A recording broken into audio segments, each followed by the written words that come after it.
ভারতের জয়শঙ্কর আজকে একটা স্টেটমেন্ট দিয়েছেন। তিনি বলছেন, বাংলাদেশের মক্কা চুক্তিতে প্রবেশ নিয়ে ভারত চিন্তিত, পর্যবেক্ষণ করছে, উদ্বিগ্ন। পুরো বিষয়টি ভারত তার নজরে রাখছে। কি আসলে তিনি কি ইঙ্গিত করলেন এই বিষয়টি? পাশাপাশি বিভিন্ন বিশ্লেষকরা বলছেন আগামী এক যুগের মধ্যে হতে পারে 5 থেকে 10 বছরের মধ্যে বাংলাদেশে ভারতের বড় আগ্রাসন বা যুদ্ধ শুরু হতে পারে। কিসের ভিত্তিতে তথ্যটি দিলাম আপনাদেরকে? সেই বিষয়টি আপনাদের কিছু তথ্য দিতে চাই। অন্যদিকে বাংলাদেশ, তুরস্ক, পাকিস্তান, সৌদি আরব 4 দেশের মধ্যে সামরিক চুক্তি হতে যাচ্ছে। অর্থাৎ বাংলাদেশ 3 দেশের এই ব্লকে প্রবেশ করতে পারে এইরকম আশার কথা শোনা যাচ্ছে। যখন বাংলাদেশের একজন তরুণ পররাষ্ট্র প্রতিমন্ত্রী একটা বৃহৎ দেশকে বলেন যে বাংলাদেশ কারো দাদাগিরি মানবে না, যখন তিনি বলেন যে বাংলাদেশ আগের জায়গায় ফিরে যাবে না, যখন তিনি বলেন যে বাংলাদেশ আর কারো কাছে মাথা নত করবে না, তখন স্বাভাবিকভাবে যে কারো ঘুম হারাম হতে পারে। কারণ 54 বছর ধরে আমরা সেই বাংলাদেশটিকে দেখছিলাম যারা এই দেশে জন্ম নিল ওই দেশের পারপাস সার্ভ করেছে। কিন্তু নতুন এক পররাষ্ট্র প্রতিমন্ত্রী বাংলাদেশকে একটা স্বপ্নের দিকে টেনে নিচ্ছেন এমনটি ধারণা করা যাচ্ছে। শুধু তাই নয়, ইতিমধ্যে ভারতীয় গণমাধ্যমগুলো তাকে নিয়ে নানান রকম মুখরোচক খবর বা তাকে যে কোনোভাবে সরিয়ে দেয় নানান রকম ফন্দি ফিকির করছে। আর সেই ব্যক্তির নাম হুমায়ুন কবির। বাংলাদেশ কি মক্কা চুক্তিতে প্রবেশ করবে? আবার মক্কা চুক্তিতে বাংলাদেশ প্রবেশ করলে বাংলাদেশের লাভ ক্ষতিটা কি হতে পারে? আদৌ কি ভারত বাংলাদেশকে এই ব্লকে যেতে দেবে? আবার যদি ইসরায়েল তুরস্ক যুদ্ধ শুরু হয়ে যায়, ভারত, বাংলাদেশ বা আদার্স দেশগুলো কোন পক্ষে কে দাঁড়াবে, কে কোন জায়গায় অ্যাটাক করে বসতে পারে? একটা পুরো মাত্রায় বিশ্বযুদ্ধের মতো একটা যুদ্ধ শুরুর অনেকগুলো ইঙ্গিত পাওয়া যাচ্ছে। সেই বিষয়গুলো একটা একটা করে আপনাদের বলার চেষ্টা করব। আমাদের রণধীর জয়সওয়াল, আপনারা জানেন, যিনি ভারতের পররাষ্ট্র মন্ত্রণালয়ের মুখপাত্র। তো এই রণধীর জয়সওয়াল বলছেন যে তারা মক্কা চুক্তিতে বাংলাদেশের আগ্রহ নজরদারিতে রাখছে। মানে বাংলাদেশ যে মক্কা চুক্তিতে প্রবেশ করতে চায় এটাকে তারা নজরদারিতে রাখছে। কত ভয়ঙ্কর ব্যাপার! বাংলাদেশ একটা স্বাধীন দেশ, সে কোন জায়গায় যাবে, কোন জায়গায় চুক্তিতে প্রবেশ করবে, এটা নজরদারি করছে কে? আমাদের প্রতিবেশী দেশ ভারত। মানে ওদের স্পর্ধা কি? শুরু করি। তো জয়সওয়ালের বক্তব্যটি আমরা বুঝলাম যারা বাংলাদেশের ব্যাপারে নজরদারি চালাচ্ছে যাতে বাংলাদেশ মক্কা চুক্তিতে প্রবেশ না করে, বা বাংলাদেশের উদ্দেশ্য এই বিষয়গুলো নিয়ে। আমাদের প্রশ্ন হতে পারে না, গত 54-55 বছর ভারত আমাদের বন্ধু দাবি করেও কি দিয়েছে? যারা ভারতের বন্ধু আছেন তারা প্রশ্নটা একবার নিজেকে করেন তো। বাংলাদেশের সামরিক খাতে ভারত কি দিয়েছে? বলবেন একটাই, ভারত বাংলাদেশকে স্বাধীনতা দিয়েছে।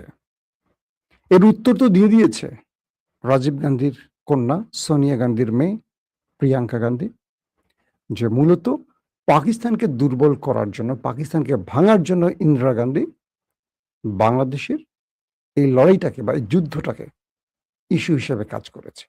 অর্থাৎ ভারত পাকিস্তানকে দুর্বল করার জন্য এই মুক্তিযুদ্ধ নামক যুদ্ধটাকে করিয়েছিল। এটা কিন্তু ভারতের আমার কথা না, এটা ভারতের প্রিয়াঙ্কা গান্ধীর বক্তব্য। সাম্প্রতিক সময় পুরো ভারতে এটা আলোচনা আসছিল। তার মানে এটাকে তারা এখন বলছে আমাদের বন্ধুত্বের প্রমাণ।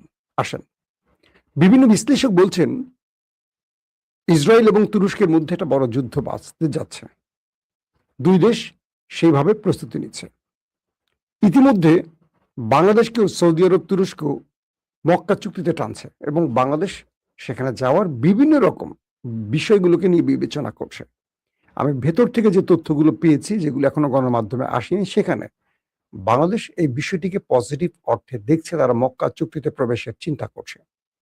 এটা ভারতের জন্য টেনশনের কারণ হয়ে গেছে। শুনতে পাচ্ছেন আশা করি। তো কেন বিষয়টা, এখন কি হচ্ছে এই বিষয়টা নিয়ে আগে চিন্তা করলে। মক্কা চুক্তিতে সৌদি আরব, পাকিস্তান, তুরস্ক প্রবেশ করেছে। সামনে এটা কিন্তু অনেকে বলে ইরানের বিরুদ্ধে না, এটা ইরানের বিরুদ্ধে না, এটা আগামী দিনে ইসরায়েলের বিরুদ্ধে একটা বড় যুদ্ধের পরিকল্পনা এবং ইসরায়েল থেকে রক্ষার জন্য একটা প্ল্যাটফর্ম। এখানে ইরান বিরোধী কোনো চিন্তা নেই এই জোটের, আমার যতটুকু তথ্য জানা আছে। এখানে বাংলাদেশকে কেন চাচ্ছে তারা? বাংলাদেশের একটা সাহসী সেনাবাহিনী আছে, যদিও তাদের প্রযুক্তিগত ক্ষেত্রে বাংলাদেশ অনেক পিছিয়ে আছে। বাংলাদেশ ৫৪ বছর ধরে শুধু চেতনা লালন করেছে আর চেতনা বিক্রি করেছে, চেতনাকে চাষ করেছে, চেতনাকে মাথায় মেখে ঘুরেছে। ভালো অস্ত্র নেই, ড্রোন নেই, মিসাইল নেই, যুদ্ধ বিমান নেই, কিচ্ছু নেই, প্রতিরক্ষা ব্যবস্থা নেই, এয়ারক্রাফট নেই, কি আছে আমাদের? কিচ্ছু নেই, এক প্রকার কিছু নাই। মিয়ানমারে যা আছে তাও আমাদের নাই। কিন্তু বাংলাদেশে আছে একটা খুব সাহসী সেনাবাহিনী, যারা রীতিমতো বর্ডারে ভারতকে শুইয়ে দিয়ে নিজের বর্ডারকে পাহারা দিয়েছে। রৌমারি থেকে শুরু করে প্রত্যেকটি ক্ষেত্রে যেখানে বাংলাদেশের মুখোমুখি ভারত হয়েছে সেখানে তারা ধোলাই খেয়েছে। বাংলাদেশ পরাজিত হয়নি এই বৃহৎ দেশ বলেও। কিন্তু এই সেনাবাহিনীকে ৫৪ বছর ধরে বারবারই ওই দেশটি পলিটিশিয়ানদের মাধ্যমে তাদের গ্রিপে আটকে রেখেছে। কখনো অতিরিক্ত লোভ দেখিয়ে কিনে ফেলেছে, কখনো ওই দেশের এজেন্সিগুলো বাংলাদেশের সেনাবাহিনীকে কন্ট্রোল করেছে। যারা যোগ্য তাদেরকে জেলে ঢুকিয়েছে, যারা যোগ্য তাদেরকে পিলখানায় হত্যা করেছে, যারা যোগ্য, যারা দেশপ্রেমিক, কোনো না কোনো ভাবে তাদেরকে উপরে ওঠার সময় ছিটে ফেলে দিয়েছে। এটা বিএনপি বলি, আওয়ামী লীগ বলি, বিভিন্ন সরকারের আমলে অনেক যোগ্য সেনা প্রধানদেরকে উঠে আসার, যাদেরকে তৈরি করছে রাষ্ট্র, হঠাৎ করে তাদেরকে খেয়ে ফেলতে হয়েছে। কারণ ভারত সেনাবাহিনীর ব্যাপারে সবসময় নজরদারিতে ছিল, আজকে না, গত ১৫ বছর বলে না, একদম প্রথম থেকে। কারণ ভারত চায়নি বাংলাদেশের কোনো সেনাবাহিনী থাকুক, তারপরও সেটা তৈরি হয়েছে। এরপর বাংলাদেশের সেনাবাহিনীকে প্রতি মুহূর্ত কন্ট্রোল করতো ভারতের এজেন্সিগুলো, যে কোন অফিসারটা টপ ২০ জন বা ৫০ জন অফিসারকে টার্গেট করে রাখে, কে আগামীতে সেনাপ্রধান হবে, কে জিওসি হবে, কে চিফ অফ স্টাফ হবে, এই বিষয়গুলো তারা জানে বা তারা এই বিষয়গুলো নজরদারিতে রাখে এবং তাদের মধ্যে কাজ করে। তো যারা দেশপ্রেমিক, একটু ইসলাম বিশ্বাসী বা যারা ভারতের কাছে মাথা বিক্রি করবে না, এই লোকগুলোকে কোনো না কোনো অজুহাতে ওই লিস্ট থেকে ছেড়ে ফেলে দিত। আসতো এমন ব্যক্তিরা যারা ভারতের সঙ্গে আতাত করে চলবে।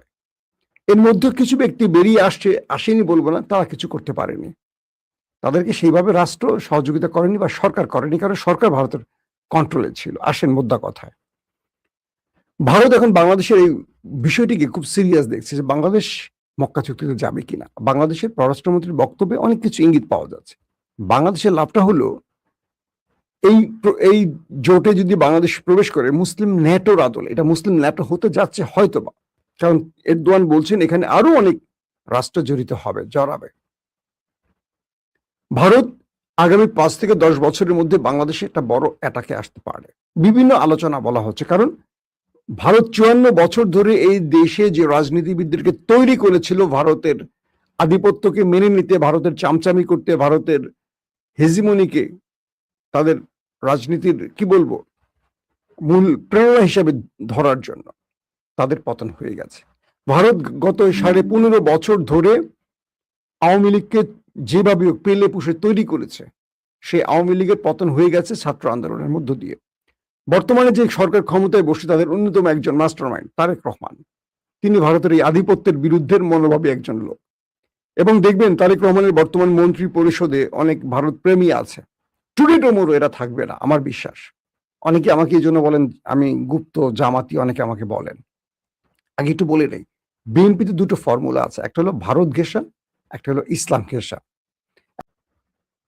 যদি তুরস্ক এবং ইসরায়েলের মধ্যে যুদ্ধটা শুরু হয়, সেক্ষেত্রে বলা হচ্ছে ভারত পাকিস্তান অ্যাটাক করে বসবে। কারণ তুরস্ককে যারা সহযোগিতা করবে, অন্যতম দেশের মধ্যে পাকিস্তান একটি দেশ। একই সময় আমেরিকা ইরানে আবারও অ্যাটাক করে বসবে। পাশাপাশি বাংলাদেশ ভারত দ্বারা আক্রান্ত হবে। অর্থাৎ ইসরায়েল তুরস্কের সাথে যুদ্ধে জড়িয়ে পড়লে তুরস্ককে যারা সাহায্য করতে পারে, প্রতিবেশী দেশগুলো তাদের সাথে অ্যাটাকে জড়িয়ে যাবে। সেম পাকিস্তানকে বিজি করবে ভারত, ইরানকে বিজি করবে আমেরিকা, পাশাপাশি ভারতের একটা অংশ বাংলাদেশকে বিজি রাখবে। যদিও বাংলাদেশ তুরস্ককে সাহায্যে হয়তো এগিয়ে আসবে না, কিন্তু যেহেতু শেখ হাসিনা বাংলাদেশে নেই, আবার তারেক রহমান সরকারের যে চিন্তা চেতনা বা তার যে বক্তব্য বা তার বর্তমান প্রেক্ষাপট আপনারা যা দেখছেন হয়তো এটা থাকবে না। তারেক রহমান তার অবস্থাটাকে তৈরি করছেন ধীরে ধীরে।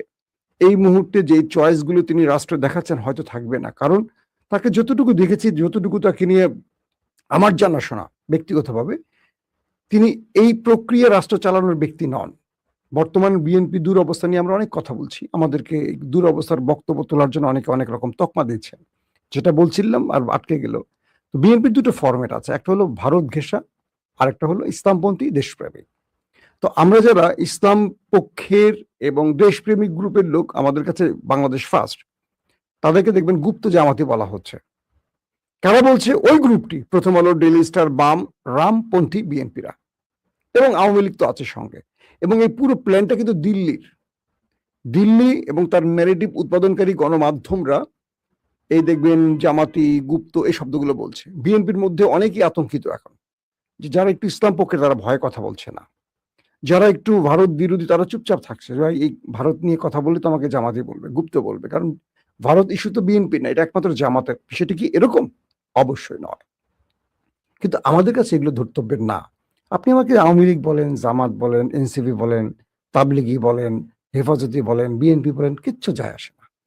আমার কাছে রাষ্ট্র সবার আগে। কারণ কোনো দল থেকে তো আমি এটা নেব না, কোনো দল থেকে তো কোনো পদ নেব না, কোনো দল থেকে তো রাষ্ট্রের গুরুত্বপূর্ণ পদও নেব না, কিচ্ছু নেব না। সো আমি কেন মুখ বন্ধ রাখবো বলেন? যদি আমার নিয়ত থাকে কিছু নেওয়ার, এই ধরেন ভোলা বরিশাল সেতু, এটা নিয়ে দুটো পক্ষ তৈরি হয়েছে। একটা পক্ষ বলছে যে মেহেন্দিগঞ্জ, হিজলা, রহমতগঞ্জ দিয়ে যে রুটটা হবে এটাই ঠিক। একটা গ্রুপ বলছে ভোলা বরিশালের ব্রিজ হোক। একটা গ্রুপ বলছে যে মেহেন্দিগঞ্জ দিয়ে 3 ডবল রাস্তা পার হয়ে ভোলাবাসীকে বরিশাল যেতে হবে। কিন্তু যেই পথটা এখন বরিশাল দিয়ে 40 কিলোমিটারের, ভোলা বরিশালের দূরত্ব 40 কিলোমিটার, এটা 100 কিলোমিটার হয়ে যাবে ওই পথ দিয়ে। অথচ ভোলার গ্যাস নিয়ে বাংলাদেশ, মানে ভোলার গ্যাসের উপর বাংলাদেশ এখন দাঁড়াচ্ছে বা দাঁড়িয়েছে। ভোলা থেকে বিদ্যুৎ নিচ্ছে, গ্যাসের মাধ্যমে উৎপাদিত বিদ্যুৎ ভোলাকে কিছু দিচ্ছে না, দিচ্ছে মেহেদিগঞ্জকে। আবার কেন? কারণ ভোলার পলিটিশিয়ানরা অধিকাংশই, যারা নির্বাচিত হয়েছেন, অধিকাংশই আবার লঞ্চ ব্যবসা করেন। খুব ইন্টারেস্টিং না ব্যাপারটা? যারা লঞ্চ ব্যবসা করেন তারা কি ব্রিজ চাইবেন? স্বাভাবিকতা চাইবেন না। এদেশের, মানে ভোলার যে মানুষগুলো, আমার কাছে একটু মনে হয় একটু মাথার মধ্যে তাদের সমস্যা আছে। তারা নিজেরাই কিন্তু এদেরকে নেতা নির্বাচিত করেন ভোট দিয়ে, আবার তারাই অনেক বড় বড় কথা বলেন, কিন্তু নেপথ্যে তারা সেই বাস্তবায়নের চেষ্টা করেন না। তো এরকম একটা জাতির জন্য কি হতে পারে? আশা করি বুঝতে পারছেন আমার উদাহরণটা কোন দিক থেকে আমি কোথায় দেওয়ার চেষ্টা করছি। তো বিষয়টা হলো, তো এই জাতি তার বন্ধুকে শত্রু বানায়, শত্রুকে বন্ধু বানায়। যারা বাংলাদেশে ইসলাম প্রেমী আছে এবং বিএনপি যারা ইসলাম প্রেমী আছে, তারা কখনো চায় না বাংলাদেশ ভারতের কাছে আগের মতো মাথা বিক্রি করুক। তারা চায় বাংলাদেশ মাথা উঁচু করে দাঁড়াক। আর যারা বাম, রাম এবং ভারতপন্থী, বিএনপি বা আওয়ামী লীগ যে ঘটনারই, তারা চায় পূর্বের মতোই বাংলাদেশ চলুক। তাই আমাদেরকে এখন তকমা দেওয়া শুরু করছে। এইসব তকমা আমাদের কিছু যায় আসে না। আসেন, এখন ইসরায়েল তুরস্ক যদি যুদ্ধে জড়িয়ে পড়ে, তাহলে পাকিস্তানে ভারতের অ্যাটাক শুরু হবে। সেজন্য ইসরায়েল ভারতকে সেভাবে প্রস্তুত করছে। ইরানে আমেরিকার অ্যাটাক চলে আসবে, ইরানকে বিজি রাখবে। যদি বাংলাদেশ আক্রান্ত হয় ভারত দ্বারা, কি হবে? যেহেতু শেখ হাসিনা বাংলাদেশে নেই, তারেক রহমান ভারতকে এখনো, মানে কি বলবো, ওই চোখে দেখছে না, ভারতীয় চোখে। তারেক রহমান দেখছে বাংলাদেশ ফার্স্ট নীতিতে, মানে ভারতকে, অর্থাৎ আগে বাংলাদেশ পরে ভারত। এবং পররাষ্ট্র প্রতিমন্ত্রী আমাদের হুমায়ুন কবিরের যে বক্তব্যগুলো পাচ্ছি, যে পূর্বের সেই ব্যবস্থায় বাংলাদেশ ফিরে যাবে না, সেই নতজনের সিস্টেমে বাংলাদেশ ফিরে যাবে না, বাংলাদেশ কারো আধিপত্য মেনে নেবে না, এই যে কথাগুলো বলছে, এতে করে ভারতের দিল্লিতে ভূমিকম্প হয়ে যাচ্ছে। আল্লাহ ভালো জানে হুমায়ুন কবির ভাই কয়েকদিন ঠিক থাকতে পারে। আমি তাকে ব্যক্তিগতভাবে চিনি, খুব পছন্দ করি, দেশপ্রেমিক একজন লোক। দায়িত্ব নিয়ে বলছে হুমায়ুন ভাইয়ের ব্যাপারে, খুবই ভালো, অনেস্ট, দেশপ্রেমিক। তো বিষয়টা কি দাঁড়ালো? বাংলাদেশকে 5-10 বছরের মধ্যে বড় কোনো অ্যাটাক করতে পারে ভারত। তাহলে এই পরিকল্পনাটি মাথায় নিয়ে বাংলাদেশকে প্রস্তুতি নিতে হবে আগামী সময়ের জন্য। আবারও শুরু হচ্ছে, আমি লম্বা করবো না লাইফটাকে। এটাকে মাথায় নিয়ে বাংলাদেশকে রেডি হতে হবে যে ভারত আগামী 5-10 বছরের মধ্যে আমার দেশে আক্রমণ করতে পারে। তাহলে বাংলাদেশ কি করবে? এই চুক্তিতে, মক্কা চুক্তিতে দ্রুত প্রবেশ করতে হবে। কারণ মক্কা চুক্তিতে বলা আছে যে এই দেশে নেটোর মতো, যে বাংলাদেশে আক্রমণ করলে তুরস্ক, পাকিস্তান, সৌদি আরব এটা তাদের নিজেদের আক্রমণ হিসেবে বিবেচিত হবে। তার মানে তুরস্ক, পাকিস্তান ও বাংলাদেশের পাশে দাঁড়াবে। বাংলাদেশকে রক্ষার এখন একমাত্র পথ হলো চীন, পাকিস্তান, তুরস্কের মতো শক্তিশালী দেশের সাথে সম্পর্ক সৃষ্টি করা। পাশাপাশি মক্কা চুক্তিতে বাংলাদেশ প্রবেশ করলে সৌদি আরব নামক যে দেশটি আছে, অডেল টাকার পাহাড়, এদের টাকায় বাংলাদেশের সেনাবাহিনী আরো আপগ্রেড হবে, আরো আধুনিক অস্ত্র পাবে।